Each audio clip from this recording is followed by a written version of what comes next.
Yo, disfruta el sabor de siempre, con harina de maíz mazorca. Y dale, dale, dale, dale, la vuelta al plato. Cocina arepa, también empanada. Juega con tus hijos, ríe con tus panas. Disfruta en familia, una cocinada. En tu mesa la silla nunca tan contada. Disfruta el sabor de siempre, con harina de maíz mazorca. Y dale, dale, dale, dale, la vuelta al plato. Siempre felices, siempre contento. Dale la vuelta a todo momento. Cocina algo rico, algún invento. Este es tu día, yo lo presiento. Tu harina de maíz mazorca de siempre, ahora con nueva imagen. Para cosechar lanzadores hay que sembrar disciplina. Para cosechar jonroneros hay que sembrar honestidad. Para cosechar grandes ligas hay que sembrar valores. Porque los grandes ligas no crecen en el monte, se cultivan. Así como el mejor arroz. Arroz La Garza, patrocinadores de nuestros próximos grandes ligas. Orestiada Teatro y Apolonios Producciones presentan Orestes Amador, Lubil González, María del Mar, Tony Almont, Gabo Alcántara, Isen Ravelo y Ernie Coronado en Sonny D. Un espectáculo de danza-teatro multimedia, escrito por Liselot Nin y dirigido por Ramón Santana y Richardson Díaz. Desde el 5 de agosto en la Sala Ravelo del Teatro Nacional. Boletas a la venta en servicios Huepa Tickets del Supermercado Nacional y Jumbo.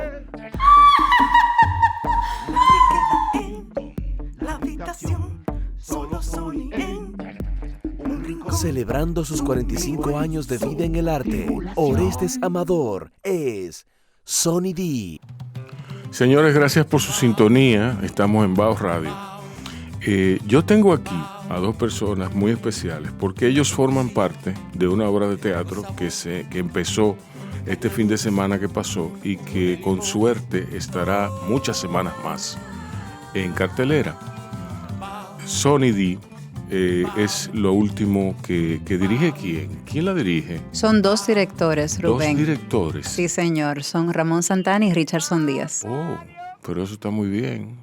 Yo nunca había visto eso, dos directores en una obra de teatro. Se ha hecho, pero sí, ya que Ramón y Richardson son los directores que más han trabajado con el señor Orestes Amador, quien sí, cumple 45 años de carrera. Wow. Además de María Castillo, porque Sí. María Castillo lo dirigió durante muchos años en la Compañía Nacional de Teatro, pero ellos dos de manera extracurricular han dirigido piezas de él, entonces él pidió que fueran ambos. Sí, ok, bueno, está muy bien, está importante esa petición.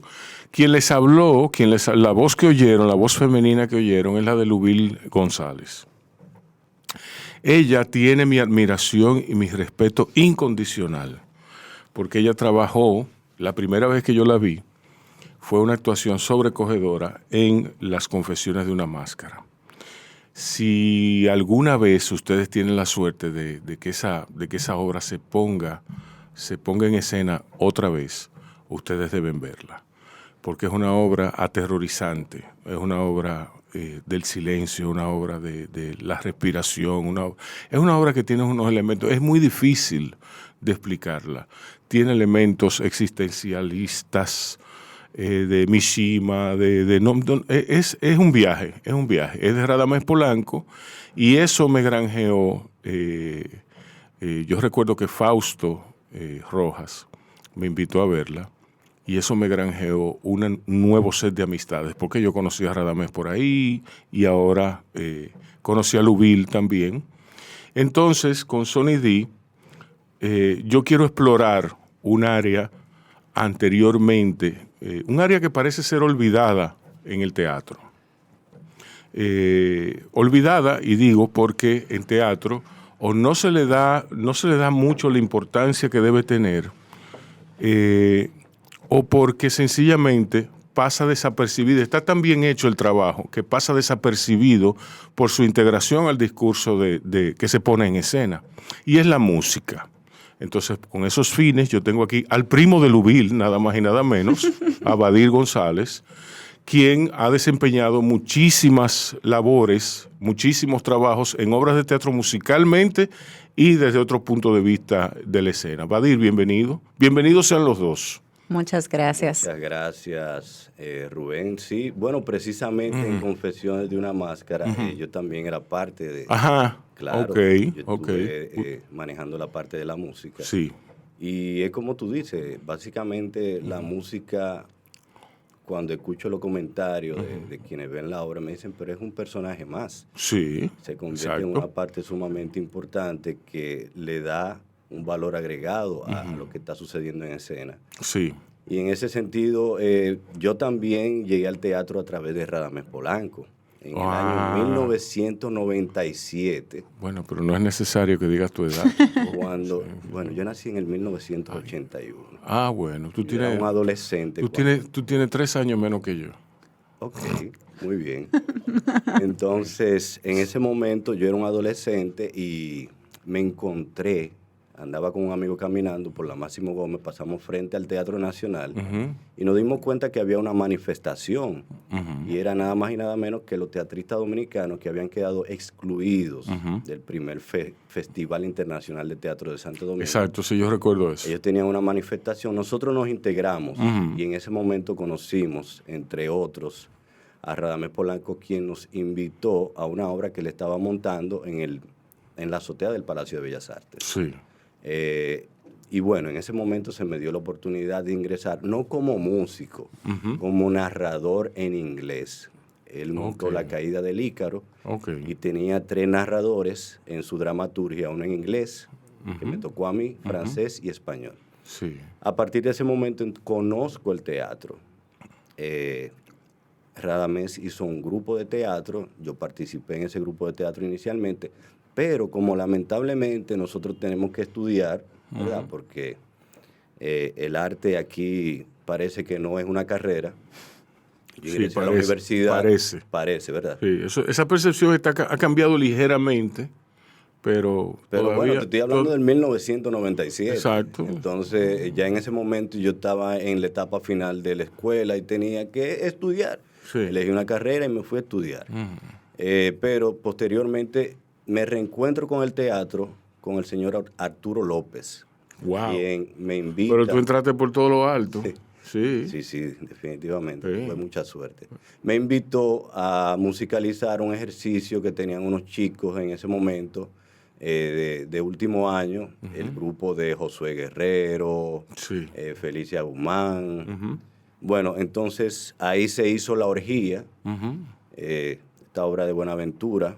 Y nada, musicalicé eso por primera vez y de ahí entonces no paré con el teatro, musicalizando, y actualmente estamos en la Compañía Nacional de Teatro, donde no solamente estamos musicalizando, sino que hemos integrado esa musicalización en vivo. Sí.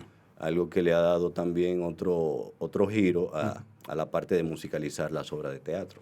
Aquí, que yo recuerde, bueno, Jimmy Gómez, que era pianista, él hizo música en vivo, que yo recuerde. De ahí, bueno, en las obras de Radamés hay mucha música en vivo. Sí, sí. Siempre. Él tuvo un percusionista en... Sí.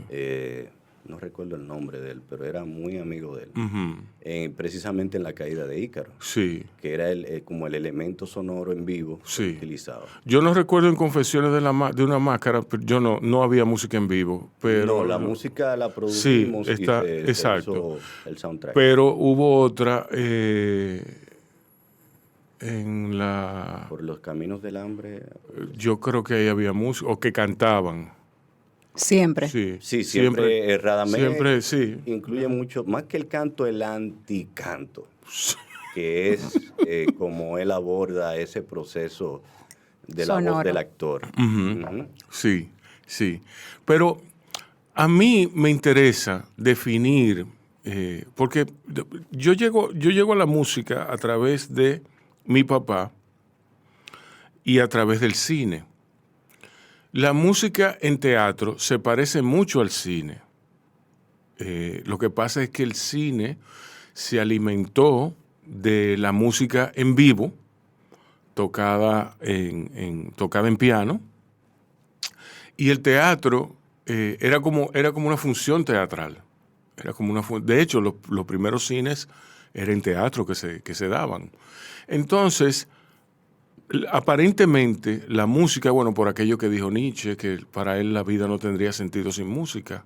Y yo estoy totalmente de acuerdo. Yo voy más lejos. Para mí, la vida sería infernal sin música. Y la música es el verdadero lenguaje universal. Cuando las palabras no te dan, es más, si las palabras están de más, la música es lo que tú necesitas para expresarte. A mí se me ocurre que sería un experimento, que es una realidad, el paralelo que existe entre el cine y el teatro, musicalmente hablando. ¿Qué tú tomas en cuenta a la hora de hacer una música, de hacer 2 piezas musicales, de hacer 3 piezas para una obra de teatro? Bueno, en principio siempre influye mucho la visión del director de la pieza de teatro. Claro, eso. Partiendo de ahí, comienza un proceso de exploración. Yo tengo la gracia, diría yo, de que puedo involucrarme directamente en los procesos de la creación, del montaje. Sí. Eso enriquece mucho la propuesta que yo puedo presentar. Entonces, he tenido mucha libertad de parte de los directores que entienden que mi trabajo les favorece. Como que acoplamos siempre. Entonces, en ese sentido, basándome en el texto, las indicaciones del director, yo comienzo a hacer mi mundo sonoro. Me interesa mucho siempre también las voces de los personajes, porque todo debe tener un mismo sentido sonoro. Yo entiendo que el ser humano es tan musical porque en el momento que nosotros hablamos, producimos música, la tonalidad, la dinámica, todo eso es música. Entonces, la música siempre va a estar presente en el ser humano. Y en el caso del teatro, siempre también se necesita que la música sea un elemento no distractor, sino que enriquezca la propuesta. Bueno, excepto en el caso del teatro musical, pero que eso es otra. Eso es otra. A mí, por ejemplo, no he tenido mucha oportunidad de trabajar en teatro musical. Lo hice con Wadi Jaques en La Cabeza del Rey, que sí era un musical, pero digamos que me he dedicado más al teatro profesional, donde las propuestas son en otros sentidos, menos comercial. Aviso a los chismosos. Wadir no ha dicho que el teatro musical no es profesional. Sí, porque tú lo dijiste inmediatamente. Para que no haga escándalo. Exactamente, claro que no, porque de hecho se estudia el teatro musical como tal. Tiene en los mercados desarrollados. Exactamente, pero en nuestro país realmente el tipo de teatro musical que se hace básicamente es una propuesta que ya está hecha, que viene aquí y se recrea. O en el mejor de los casos se adapta. Pero las obras de teatro, por lo menos en la que yo he tenido la oportunidad de participar como musicalizador, partimos desde cero, es una creación colectiva. Entonces eso me da también a mí la motivación de crear algo que sea original y que solamente se va a encontrar en esa pieza, porque como te decía anteriormente, tengo que tomar en cuenta la vocalización de los actores. El subtexto, las indicaciones del director y también ponerle mi propio sello, porque al final cuando yo hago una evaluación de la música que he hecho los últimos 10 años de teatro, digamos, encuentro que sí, eso fue Wadir que lo hizo, porque tiene, o sea, obligatoriamente tiene... Es inevitable que lo tenga. Así es. Lubil, cuéntame... de tu carrera, ¿qué ha pasado contigo? ¿Qué ha estado sucediendo? ¿El cine? ¿No hay cine? Hace unos años yo participé en Veneno de Tabaré Blanchard, me encantó la experiencia, pero yo soy actriz de teatro. El estar sobre un escenario es algo que a mí me alimenta, me fascina la creación colectiva, como mencionaba Wadir. El cine en República Dominicana todavía está en crecimiento. sí me dedico a la docencia. Entonces, ahí interactúo con estudiantes que se están formando para servir a la industria cinematográfica dominicana. Ok, pero los chequecitos son buenos en cine. A veces la retroalimentación que uno necesita no es económica. Gracias a Dios. Sí, sí. Lubil ha salido injodible. Manny? Sí, sí, me salió como Nelson Espinal. A mí me ocurre algo contigo, y es que tú te integras tanto a la obra que tú como que te pierdes, se pierde el contorno. Y eso me ocurre con muy pocos actores dominicanos. Háblame de tu proceso creativo. Lo agradezco por notarlo. Yo entiendo que el trabajo del actor es ser creíble. Sí. Entonces, sí hay cosas que yo integro de mi verdad, desde donde yo llego al personaje, pero luego de que yo estoy en escena es necesario que a mí no me vean. Exacto. Ese es mi trabajo, desaparecer y cada vez crear algo nuevo. Entonces comienza la investigación, obviamente, hablar con el director, hablar con el dramaturgo. En este caso de Sonny D, la dramaturga es Liselot Nin.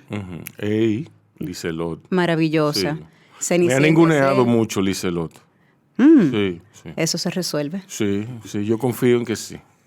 Sí. Entonces, luego de que uno hace esa investigación, qué quiere decir este personaje, cuál es el subtexto, cuál es mi verdad adentro de eso, qué quieren los directores y cómo yo me integro con el resto del elenco.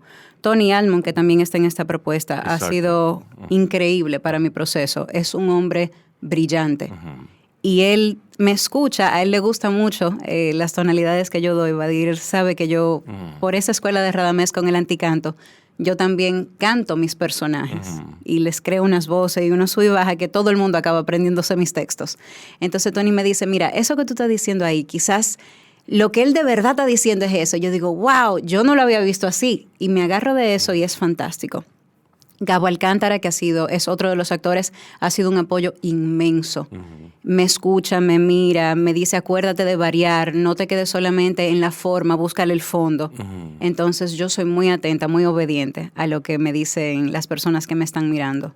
Este personaje se hace llamar La Gaviota. Entonces, a pesar de que es un niño joven, menos de 14 años, tiene esa dulzura en la voz que pudiera parecerse a la de un canto de ave. Entonces, es integrar eso que yo escucho de las aves y de las gaviotas en particular y esa cadencia con la cual este animal se comunica y tratar de integrárselo a este personaje. Además del esfuerzo físico, yo soy una actriz muy física, por eso no creo que me queden tantos años de carrera, porque a mí me gusta estar por los aires y que me tiren y ranearme por el suelo. Entonces, entrenamiento. Pero eso, bueno, yo no sé mucho de eso, pero yo entiendo que con yoga y hay técnicas para eso. Claro que sí. Pueden extender tu vida útil. Claro que sí, claro que sí. Si no me desgrano en esta pieza, yo creo que me quedan por lo menos 20 años más. Oye, pero depende de... Pero, ¿y de qué va Sonny D? Guárdale algo, Luis, guárdale algo al cuerpo. Sí. Sonny D es la historia de un hombre que ha perdido su cabeza. Y su esposa, Margarita, lo lleva al psiquiatra. Margarita lo interpreta la maravillosa María del Mar. Entonces, el psiquiatra es el señor Tony Almond y van a consulta. Ella le dice que él anda quitándole cosas de ella, que llegó un primo de Lawrence, que lo tiene muy confundido y que ya él no se acuerda de nada. Entonces, comienza ese proceso de indagar, de introspección del personaje y se le aparece un niño que se llama Minino. A contar su historia, qué le pasó a Minino. Esa historia paralela que puede haberle pasado también a Sonny D, pero que él ha escogido no recordarlo, meterlo en esa gaveta de las cosas ocultas. Exacto. Entonces, Minino viene acompañado de personajes de su pasado, su madre, su padre, unos animales del bosque, que además son torturadores del señor Sonny D al principio de la obra. Entonces, cómo este personaje les revela cosas a Sonny D y cómo Sonny D vuelve a su vida. Wow, pero a mí me parece una idea descabellada. Liselot, nada más de esa cabeza maravillosa. Sí, sí, sí. Tomando en cuenta que es una realidad ficcionada. ¿Cómo así? Orestes le dice, Lizelot, me encanta cómo tú escribes, yo quiero que tú me escribas algo. Y Lizelot le dice, claro que sí. Se sientan a hablar y ella comienza a preguntarle, a investigar. ¿Y dónde tú creciste? ¿Y cómo era tu familia? ¿Y qué a ti te pasó? ¿Y qué tú recuerdas? ¿Y de qué tú no te quieres acordar? ¿Y qué imágenes te evocan cosas? Diablo. Y a partir de eso, Exacto. entonces ella crea esto para celebrar los 45 años de carrera de Orestes. Sí. O sea que es un todo de su vida, Sí. pero potenciado. Sí. Wow, qué bello. Qué bonito está eso. A mí, bueno, así, yo solamente puedo recordar la historia de ciertas obras maestras del cine que fueron escritas para actores determinados. Me viene a la mente Chinatown, que fue escrita para Jack Nicholson.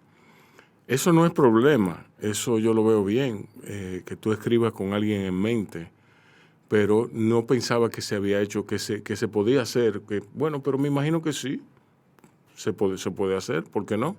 Rafael Morla lo ha hecho también. Sí, ¿para quién? Para Isabel Spencer. Ah, ok. Hasta el abismo fue una pieza en la que yo tuve el inmenso privilegio de participar junto a figuras de la talla de Paula Disla, de Aleja Johnson, compartir escena con Dalia Castro y luego con Paloma Palacios. Entonces, Isabel Spencer y Morla tienen muchos años de colaboración. Esa es otra que me ha ninguneado a mí muchísimo. Eso se resuelve. Isabel Spencer, sí. Isabel, entonces... Yo le estoy mandando un mensaje a ellas, sí, a través de... El colectivo Maleducadas tenía un elenco pseudo fijo, porque eso varía dependiendo de los compromisos profesionales de cada una, pero esa pieza en particular se escribió para el mismo elenco que trabajó en la casa de Bernarda Alba. En la casa de Bernarda Alba me encantó a mí de Maleducadas. Entonces acabó siendo un elenco absolutamente distinto. Mi personaje originalmente era el de la psicóloga y no sé qué pasó con el elenco, tenían cine, compromisos, carreras, vida y demás, y de repente me encuentro yo con la antítesis de la psicóloga, que es la heroinómana. Entonces, cómo ese proceso de creación cambia, y luego Morla decir, wow, yo nunca te imaginé a ti en ese personaje, pero qué chulo. Sí, qué bien. Qué chulo está eso.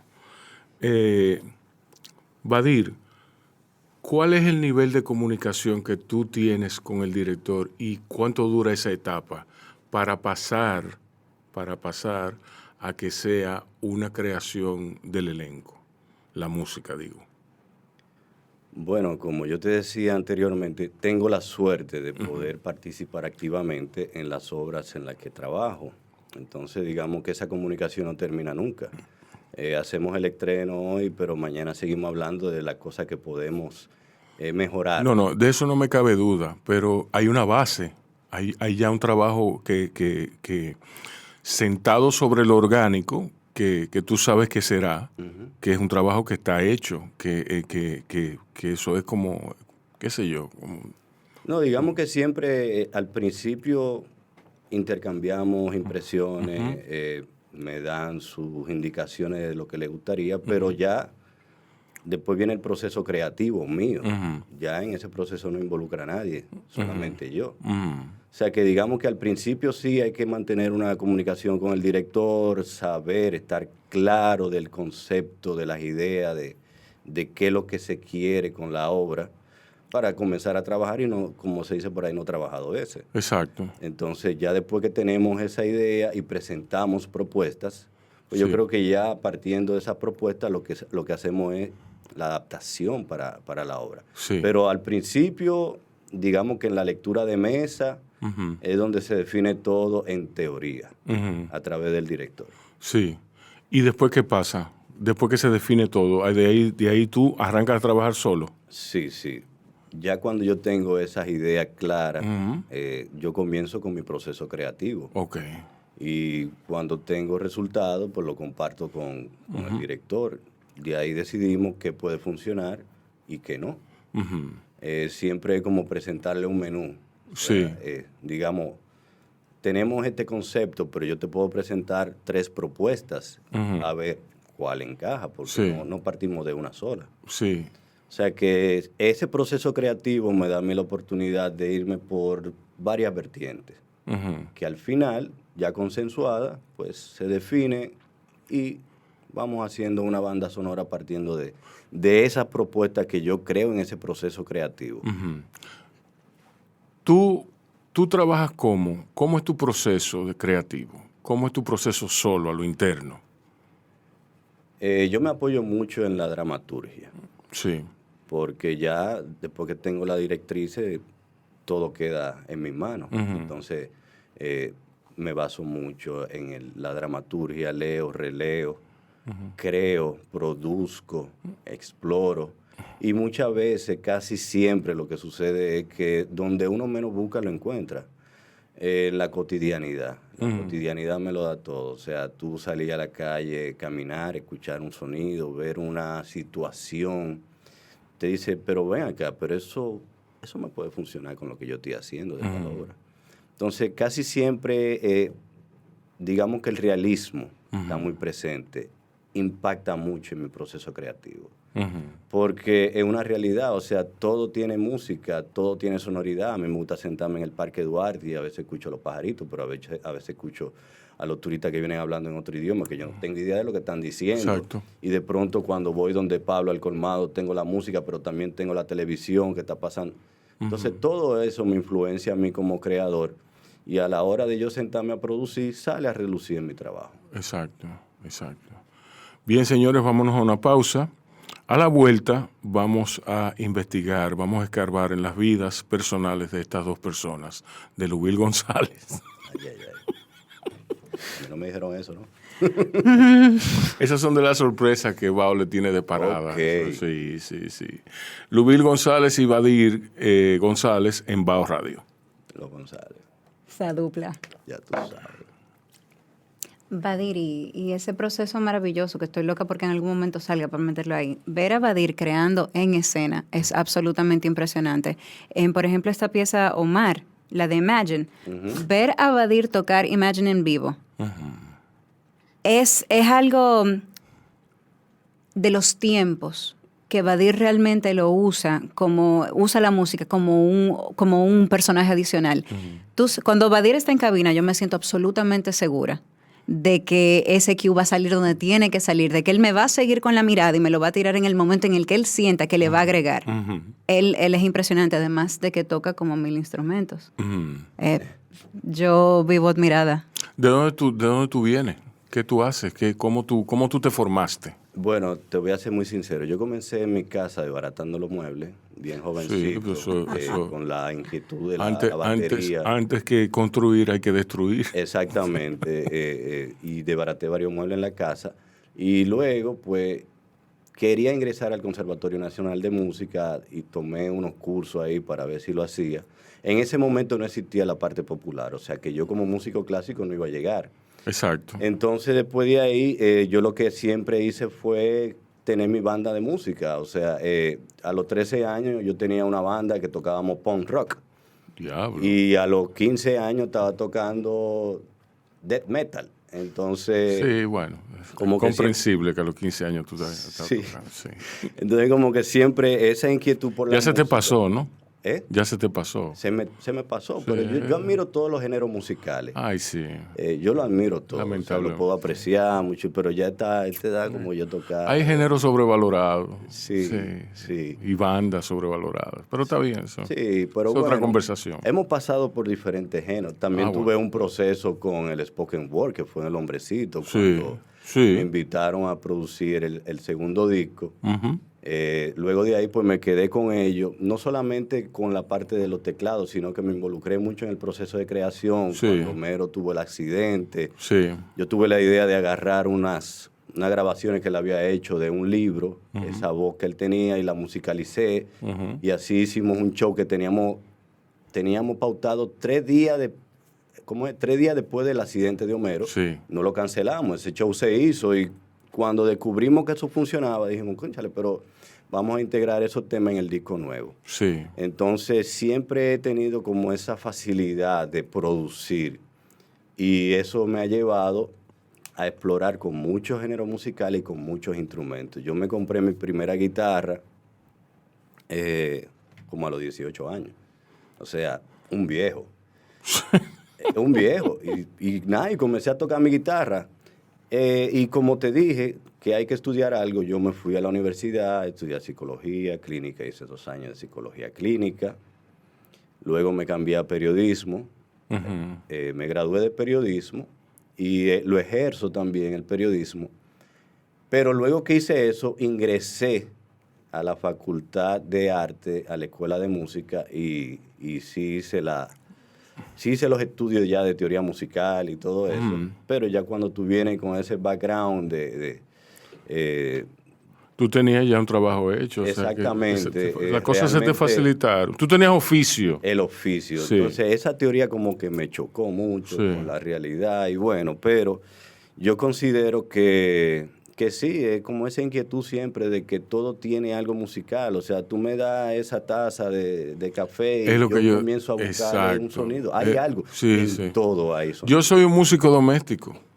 Yo te toco una puerta, toco un centro de sala, toco esa taza con cubierto. Con la puerta. Sí, la puerta. Pero todo eso tiene su sonoridad, tiene su magia. Y si tú eso lo produces, tú lo integras. O sea, ahora vemos, por ejemplo, como las redes sociales, la gente te enseñan cómo crean esos sonidos raros. Tú dices, pero mira de dónde fue que salió. Y lo integran y te generan una canción. Entonces, todo eso es válido. Sí. Importante mencionar ahí que quizás la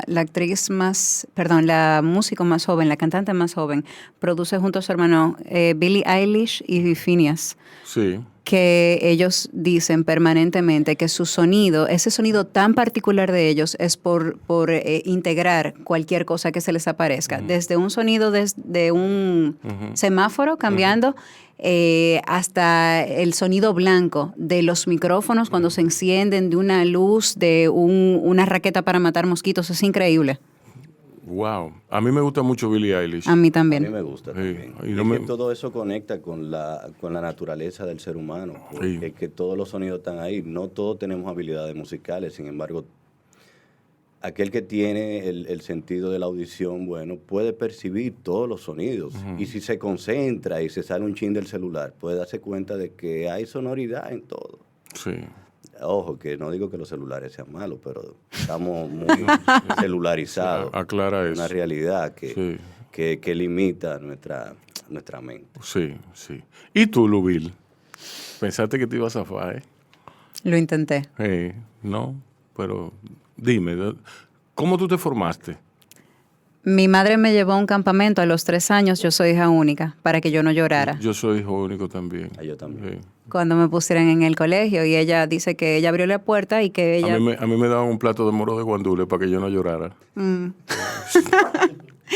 Ella abrió la puerta, relata, para que yo saliera del carro, y ya yo había salido por la otra puerta y ya yo estaba saludando a todo el mundo, emocionada porque estaba viendo gente que no era de mi casa por primera vez. Sí. Y recuerdo que al grupo... ¿Y dónde tú vivías?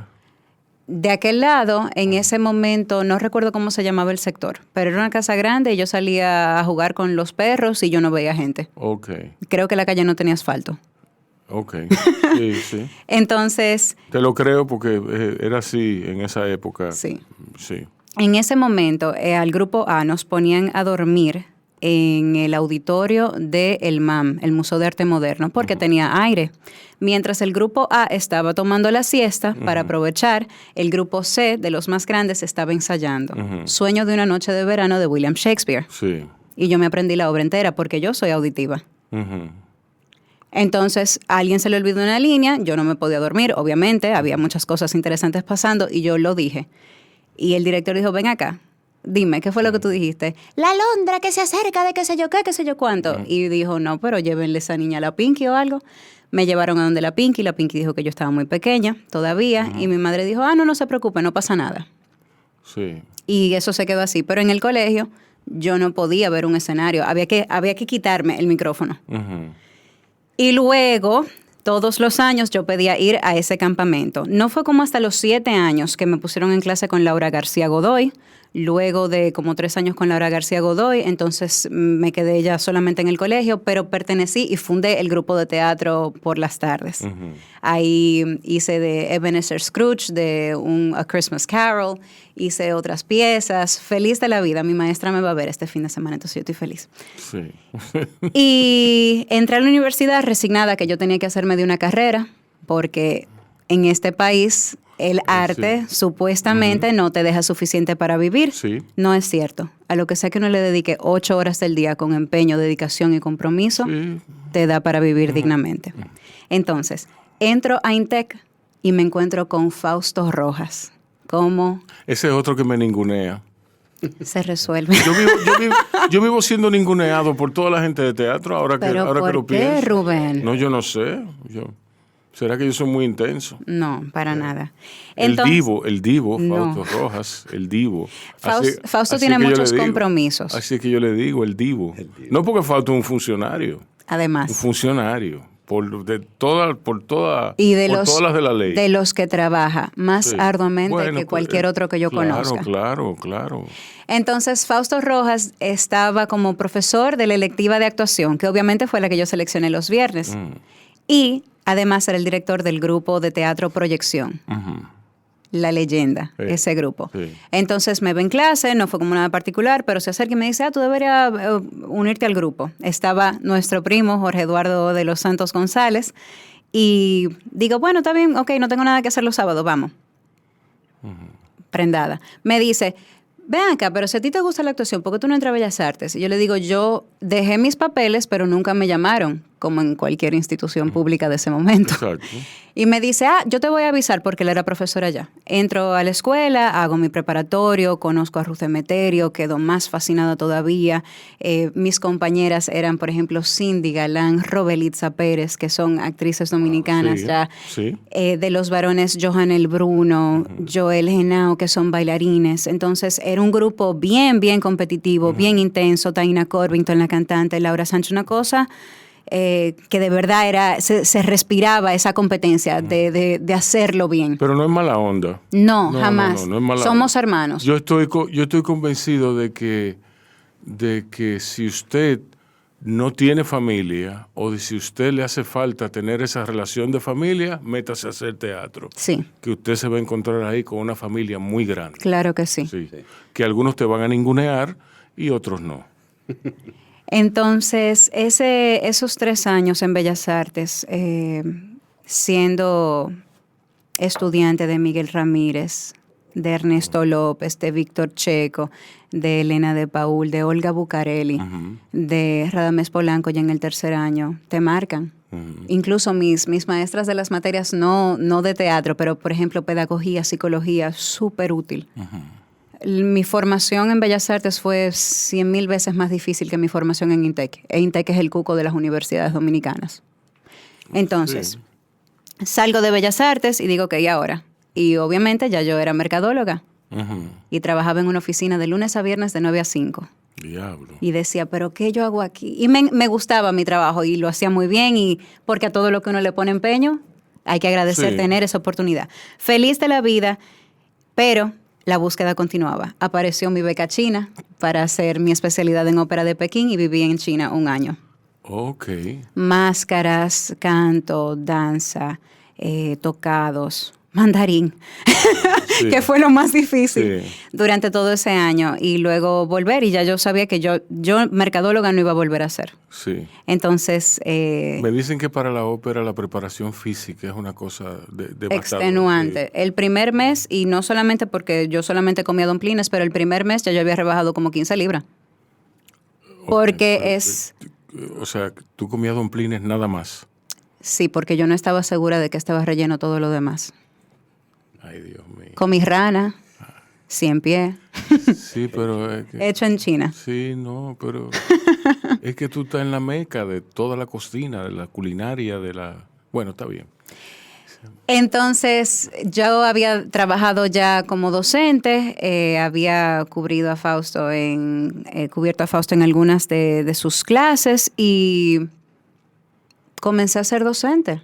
Feliz de la vida, me encantó estar en un aula, responder preguntas, investigar, esa formación constante. para mí es necesaria. Yo no sé estar tranquila, no me gusta. Si estoy en mi casa o tengo un libro en la mano o estoy haciendo algo, me voy a morir sin haber escuchado todas las canciones que se han escrito y todos los libros que se pueden leer. Sí, bueno, sí.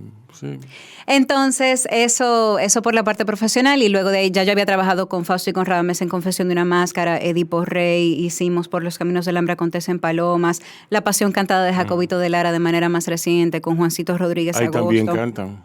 Sí, Sí. claro que sí. Sí. Mucho. Sí. Entonces, eso para mí es todo. Tener la oportunidad de subir escena, de contar historias relevantes. Porque una cosa es uno subir a hacer un musical que ya se ha hecho 8,000 veces, que tuvieron su momento, existen por algo. ¿Y por qué el género teatro musical existe? Porque cuando las emociones son demasiadas, lo único que podemos hacer para expresarlas es cantar. Se entiende. Pero hay tantas historias que todavía no se han contado, que necesitan personajes, que necesitan de una voz, de manera que no sean marginados, sino que sean enaltecidos. El famoso héroe. Uh-huh. Esa es mi búsqueda, esa es mi labor, subir a representar aquello. Entonces, hábleme de Sonny D. ¿Hasta cuándo va a estar en cartelera? Hábleme de todas las particularidades, los horarios, todo. Viernes, sábado y domingo. Viernes y sábado a las 8:30 y domingo a las 7. Estas 2 primeras semanas de agosto, 5, 6, 7, y creo que son 11, 12 y 13, o 13, 14. Yo no sé, yo soy muy malo para la fecha. Yo soy muy mala para los números. Sí. Pero estos 2 primeros fines de semana se presenta Sonny D en la Sala Ravelo del Teatro Nacional. Las boletas cuestan $1,000 y están a la venta en Huepa Tickets y en boletería del Teatro Nacional. Un elenco estelar, el equipo técnico de la más alta categoría, la escenografía de Fidel López, la música de Badir González, iluminación de Ernesto López, dirección de Ramón Santana y Richardson Díaz. Las actuaciones de Tony Almond, María del Mar, Ernie Coronado, Gabo Alcántara, Isen Ravelo, Orestes Amador y una servidora, Lubil González. Qué bien. Una chulería. Gracias por estar aquí. Gracias por la invitación, Rubén. Por su tiempo. Y ustedes cuídense y cuiden a otros. Yo, disfruta el sabor de siempre, con harina de maíz mazorca, y dale, dale, dale, dale. La vuelta al plato. Cocina arepa, también empanada. Juega con tus hijos, ríe con tus panas. Disfruta en familia, una cocinada. En tu mesa la silla nunca tan contada. Disfruta el sabor de siempre, con harina de maíz mazorca, y dale, dale, dale, dale. La vuelta al plato. Siempre felices, siempre contento. Dale la vuelta a todo momento. Cocina algo rico, algún invento. Este es tu día, yo lo que siento. Tu harina de maíz mazorca de siempre, ahora con nueva imagen. Para cosechar lanzadores hay que sembrar disciplina. Para cosechar jonroneros hay que sembrar honestidad. Para cosechar grandes ligas hay que sembrar valores. Porque los grandes ligas no crecen en el monte, se cultivan. Así como el mejor arroz. Arroz La Garza, patrocinadores de nuestros próximos grandes ligas.